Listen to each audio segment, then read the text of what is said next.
काय भूमिका असणार? काल मी ऐकलं की ते जे डेप्युटी सीएम आहेत महाराष्ट्राचे,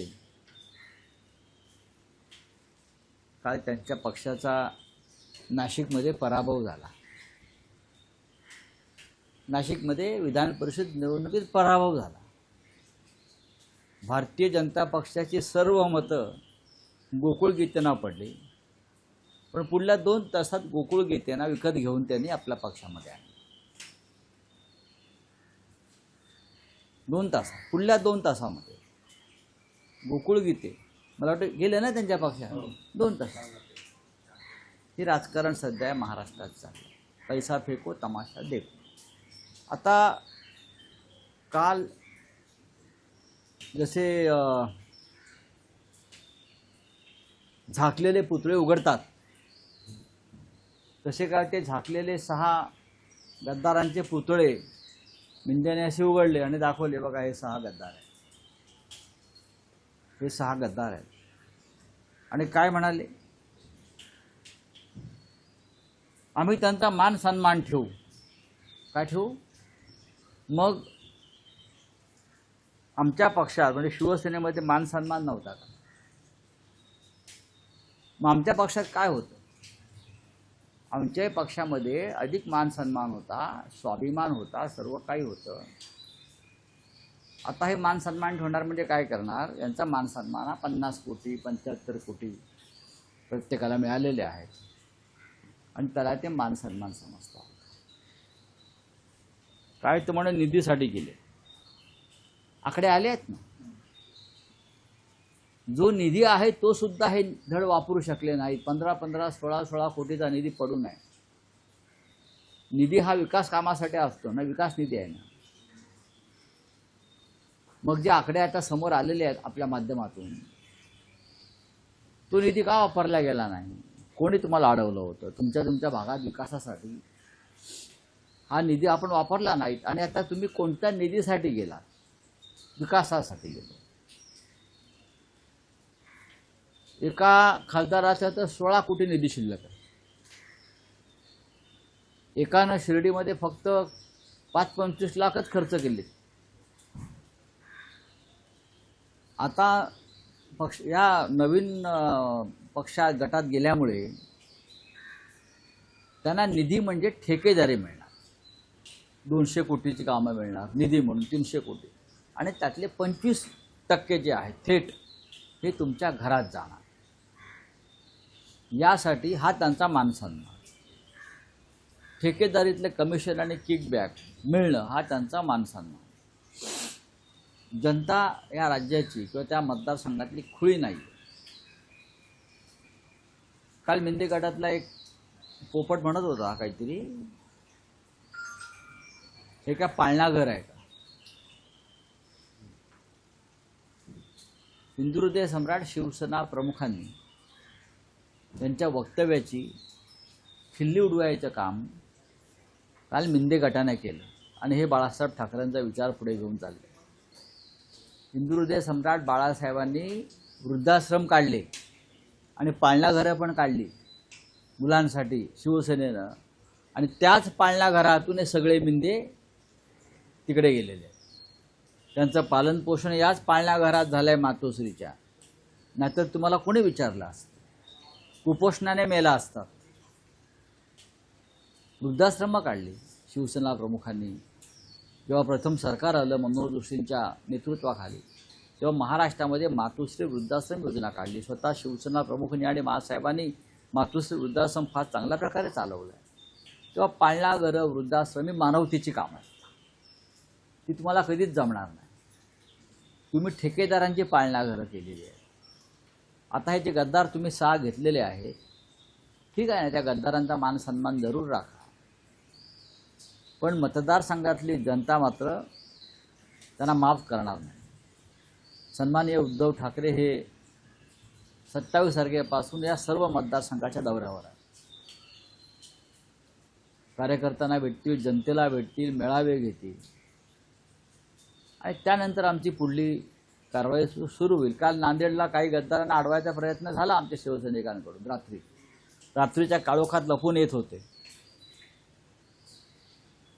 अर्धापूरला गाड्या अडवल्या त्यांच्या शिवसैनिकांनी. 2 किंवा 3 गद्दार होते आणि 850 पोलीस होते. किती? 850. विचारा करा, अख्खा एअरपोर्ट घेरलं होतं पोलिसांनी. एवढं का वरून इराणप्रमाणे आम्ही बॉम्ब टाकणार आहोत. एवढी गांडूगिरी आहे, एवढी डरपोकगिरी आहे. काय तुम्ही सांगताय आम्हाला मर्दानगीच्या गोष्टी? किती खोटं बोलताय तुम्ही सगळेजण. हां, म्हणे विकासासाठी. हा 2029चा विषय आहे ना. 2029पर्यंत देशाच्या राजकारणात काय होईल याची गॅरंटी कोणी देऊ शकत नाही.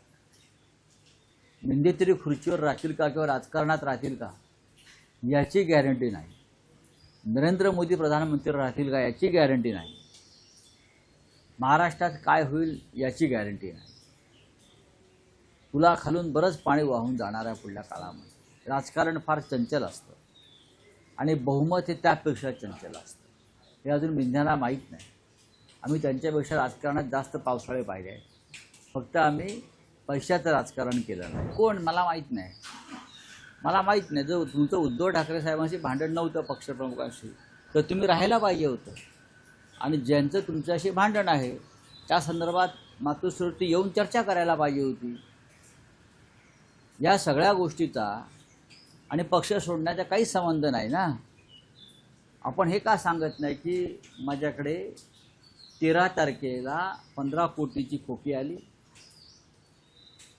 14 तारखेला परत 5 कोटी आले. मग मी दिल्लीतली जो व्हीप होता तो धुडकावला आणि पक्षाच्या बैठकीला गेलो नाही आणि त्यानंतर मी अदृश्य झालो. आणि त्यानंतर मला उरलेले 35 कोटी काल यशवंतराव चव्हाण प्रतिष्ठानला जाण्यापूर्वी मिळाले. हे त्यांनी सांगायला पाहिजे गद्दारांनी सगळ्या. हा गद्दारीचा हिशोब माझ्याकडे आहे. यांनी गेल्या काही काळामध्ये जे व्यवहार केलेले आहेत ते व्यवहारसुद्धा ईडीच्या रडारवरती आणले गेले. मग त्यात धाराशिवचे खासदार असतील, त्यांच्या बँकेचे व्यवहार असतील, अनेक गोष्टी माझ्याकडे आहेत, आमच्याकडे आहेत. त्याच्यावरती काल पक्षात चर्चा झाली. प्रत्येक फाईल समोर आहे. आणि आता सांगू कोणाला कुठे ब्लॅकमेल केलं, कोणत्या हॉटेलमध्ये ब्लॅकमेल केलं, कोणत्या खोलीत ब्लॅकमेल केलं हे सांगू ना. आता हळूहळू, ही काय वेळ नाही, सांगू आम्ही. योग्य वेळी हे बाहेर काढू. नाही, असं नाही आहे. असं अजिबात नाही आहे. हे खरं म्हणजे तुम्हाला सत्य हे माहीत पाहिजे. तुम्हालाही माहीत आहे त्या मुलीच्या उमेदवारीसाठी त्याने किती तमाशा केला हे आपल्याला माहीत असतं. उमेदवारी दिल्यावर सुद्धा ते खोटं बोलत आहेत. मिंदे गटात गेल्यामुळे त्यांना खोटं बोलायची जास्त सवय लागलेली आहे. ते मिंदे गटात गेल्यावरती एक खोटं बोलण्याची नशेची गोळी देतात ते, बरं का. हां, ती तोंडात ठेवूनच बोलायचं असतं. हां, तर ती भांगेची गोळी जी आहे खोटं बोलण्याची ती घेऊन सगळे बोलत आहेत. त्या मुलीसाठी त्यांनी प्रतिष्ठापणाला लावली. ती जी जागा आहे त्यासाठी मनसेच्या उमेदवार मला वाटतं माझगावकर हा त्यांच्यासाठी आग्रह होता आणि त्यांना देण्यासंदर्भात भूमिका होती. तो पक्षाचाच आमच्या जागा जरी असली पण मुलीला उमेदवारी दिली नाही तर मी राजीनामा देतो इथपर्यंत मजल गेली होती. हे सगळ्यांना माहिती आहे. आणि अर्ज मागे घ्यायलाही गेले होते त्यानंतर, कार्यकर्ते काम करणार नाहीत म्हणून. तेव्हा ह्या सगळ्या गोष्टी रेकॉर्डवरती आहेत, वृत्तपत्रात छापून आल्या आहेत, मीडियामध्ये दिसत आहेत. तेव्हा आता खोटं बोलणं थांबवा. खोटं बोलणं थांबवा. जी तुम्हाला नशा आलेली आहे सगळ्या गद्दारांना, की काही काळ तुम्हाला नशा उतरल्यावर तुम्ही बोला. कायदेशीर प्रक्रिया पूर्ण होऊच शकत नाही. कोणत्याही प्रकारे 10व्या शेड्यूलमध्ये पक्ष फुटीला मान्यताच नाही आहे. कसली कारवाई? बिजू जनता दलाचे आणि काँग्रेसच्या आमदारांनी क्रॉस शूटिंग केलं. ओरिसामध्ये राज्यसभा निवडणूक क्रॉस शूटिंग केलं. राज्यसभेला ओपन आहे ना निवडणूक, क्रॉस शूटिंग केलं आहे. आणि त्यांच्या बडतर्फी म्हणजे डिस्क्वालिफिकेशनसाठी जेव्हा या दोन पक्षांनी तिकडल्या विधानसभा अध्यक्षाकडे मागणी केली, रिसर कारवाईची मागणी केली, तेव्हा ती अपील फेटाळण्यात आली. उघडपणे मतदान केलं व्हीप जुगारून आणि विधानसभा अध्यक्षांनी बिजू जनता दलाच्या या आमदारांना डिस्क्वालिफाय करण्यास नकार दिला भाजपच्या दबावाखाली. अशा प्रकारे जर पीठासीन अधिकारी काम करणार असतील, मग मुंबई असेल, महाराष्ट्र असेल, अन्य ठिकाणी असतील, तृणमूल काँग्रेस असेल, तर कसल्या कायदेशीर प्रक्रिया म्हणताय? काय कायदेशीर प्रक्रिया करताय तुम्ही? याला कायदेशीर प्रक्रिया म्हणत नाही, याला झुंडगिरी म्हणतात संसदीय लोकशाहीची. मी लागतो नादाला, चल चल मी तुझ्या नादाला लागतो. त्या बंधू काय आहेत ना, आम्हाला दाखवू नको संजय पाटील, आता नाव घेऊन बोलतोय मी, भोसडीच्या. चल, हे शिवसैनिकांना बंदुका दाखवू नकोस तू. मी इथेच आहे भांडुपला, मी कधी या भाषेचा वापर करत नाही. बंदूक काय दाखवतो साल्या तुम्हाला? शिवसैनिकांना बंदूक दाखवतो, गद्दार माणूस. हे धंदे करायचे नाही. गद्दारी केली आहे ना, 50 कोटी गिळले आहे ना, मग नीट गप्प बसायचं. परत ही भाषा करायची नाही बंदुकीची. ती बंदूक तुझ्या ढोंगणात घातली जाईल. चला, मला बोलायचं आहे ते बोललोय मी. ही भाषा नाही करायची शिवसैनिकाशी. बंदूक काय दाखवतो तू आम्हाला? सिक्युरिटी काढून ये, जी तुला Z+ काय दिली आहे ना. चल आता बघतो मी. अरे सोड रे, गद्दारांना आव्हान आहे माझं. हे काय आम्हाला बंदूक दाखवतात साले? हे बंदुका दाखवतात का आम्हाला? काय लॉ अँड ऑर्डर आहे की नाही मिस्टर फडणवीस? अमित शहाच्या नावावरती, जीवावरती आमच्या दादागिऱ्या करू नका गुजरातांच्या. चला, अरे सोड रे एकनाथ शिंदे. अरे सोड रे एकनाथ शिंदे. तू काय एकनाथ शिंदे करतो रे? चल, नहीं रे छोड़ दो. देखिए ये पूरे देश में चल रहा है. ये अमित शाह इस देश को बेचना चाहता है, खत्म करना चाहता है.